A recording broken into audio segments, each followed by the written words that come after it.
you telling me all this is not selling me on this movie as being higher than okay.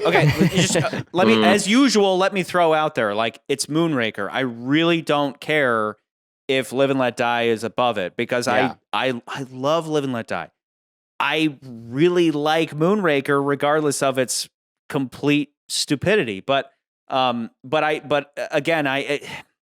broken record over here. I'm always like the bad guy motivation is the story. And so that's the stuff that always does it for me.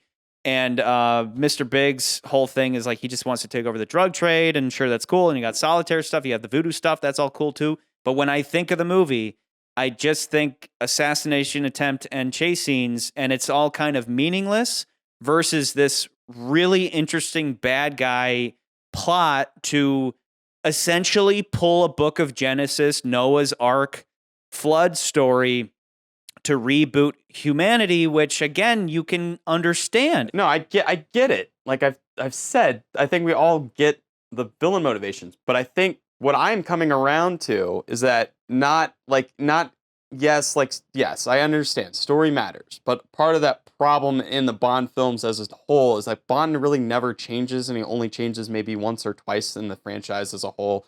And yes, there's other movies that do a better job of this. I'm the guy who said Bond never changes. Yeah. Yeah, right. Like Bond, for the most part, by the beginning of the movie, he's a misogynist who likes to f women and, kills bad guys who are megalomaniacs. And then at the end of the movie, he's the exact same guy. Nothing really changes with him. And so I'm like, yeah, I get he's a cool villain. But when I look at the movie as a whole, again, all I see is just goofy comedic moments and shilling of the shillings of all the stuff and being like, oh, what's hot right now. And I don't see a movie that was like, let's be a good movie first, instead of being a business. You know what I mean? And I get all that. We talk about the producer side of it. You're not wrong about all of that. And so I agree with you about the Drax stuff. And like we said before in other movies, it's like, dude, had they done the Drax thing, but with the dog scene being like the whole movie, and we took all the goofy shit out of the movie and made it serious, it might have been a fucking awesome movie, and I could have totally buy and do some Ad Astra type stuff with Moonraker instead of it being it's the shuttles. But this is why every movie since Diamonds, I've been saying, try to not focus on the goofy, because otherwise our list is just serious to goofy. And that's boring. That's a really boring list, because some people like the goofy, and honestly, I really do. With certain things, when stuff goes to driving gondola, that was so pointless. That was only done so that they could redo the scene of driving out of the ocean and everybody freaking out. It's like, everybody loved that before. Let's do it again. What's something wacky in Venice? Oh, how about a gondola suddenly springs wheels and is driving around? Yeah, and so all in all, it's like they really do things because back in the day they're considering an audience, and they're trying to recreate things that worked before. It's yes, the goofiness has weight in a negative way, but at the same time, we're fighting for a position towards the bottom of the list, so all the movies down here are goofy. I'm trying to assess the underlying story in each of these films rather than just tally up the goofy and subtract that from the total. I mean, even goofiness, this ending is one of my favorite endings for sure, because I always laugh at the end of the movie. When those credits roll, I'm always cracking up, because we had the Bond gets caught banging ending last time, and I think that's the first one, and we'll see it a lot. There'll be a lot more movies after this that do it, and this one definitely does it, and this one is fantastic. I'm having it patched directly to the White House and Buckingham Palace. Well, I'm sure Her Majesty will be fascinated. We have audiovisual. Ah, at last.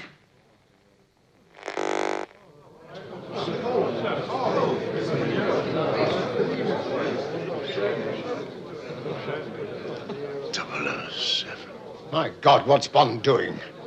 I think he's attempting re-entry, sir. Brilliant cue line, followed up immediately by that look that Bond gives, where Bond's like, yeah, and then the song kicks in, and then they, take me around the world one more time, and they shoot off into the the horizon. The ending is my favorite ending for Roger Moore as of now. My favorite Sean Connery ending by far is Thunderball. You think they're just going to have sex on a boat again, and then they take off. They like take off like a rocket into the sky. Yeah. That's so Bond and cool and fun. This one though is so Roger Moore, where it's, he gets the girl and they have zero gravity sex. Is it easier for old Roger Moore to keep it up in zero G? We've talked numerous times about how intention matters, right? These movies are not to be taken ever since Live and Let Die, ever since Diamonds Are Forever, but with Roger Moore, ever since Live and Let Die, they're not to be taken completely seriously. 99% of Bond is goofy. Like, it is a fantastical, ridiculous world. Again, I bring it up again 100th time, but the double take pigeon or just the gondola in itself, and you have to tell somebody these are in the same movie, it's very, very, very, very jarring. Like, you're a broken Versus Live and record Let Die with like, feels the very slide whistle. consistent. Oh, is there a slide whistle? Like, the slide whistle does not ruin The pigeon all is the of- slide whistle of this movie. And that's what I'm saying. Just because they cut to the pigeon doesn't mean the whole fucking movie's garbage. It's no, not but there's great, a lot more than but just the pigeon. There's because goofy then jaws, I'll just go. I mean, like when it comes to Mr. Big farting himself to death, that is the bad guy's death. That's a very important thing, and that's where they decided to slide whistle. With the bad guy's death, it's important. Don't do the slide whistle treatment on that.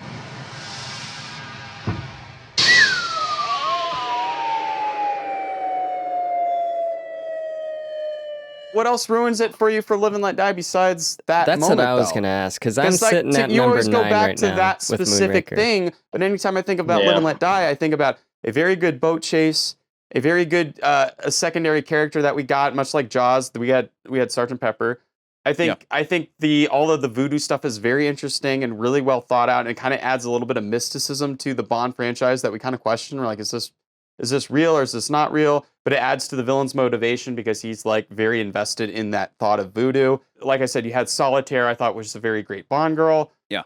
You have the funeral killing scene. I think the setup and payoff for that is really well executed. But then you always go back to the fart scene, and I'm like, that doesn't to me ruin the entire movie.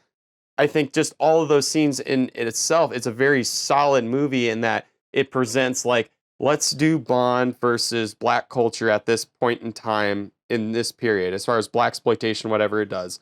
And they throw Bond in this blaxploitation film. And I think it really works really well. Even the fact the stakes kind of match that type of film of that time, where it's, he's fighting a drug lord, he's not fighting, a megalomaniac, and yeah, it's just for money, but it's done in a very clever way. And I think also, we've also talked about Yusuf acting, or was it Yasset? I'm forgetting his name off Mr. the top Big. of my head.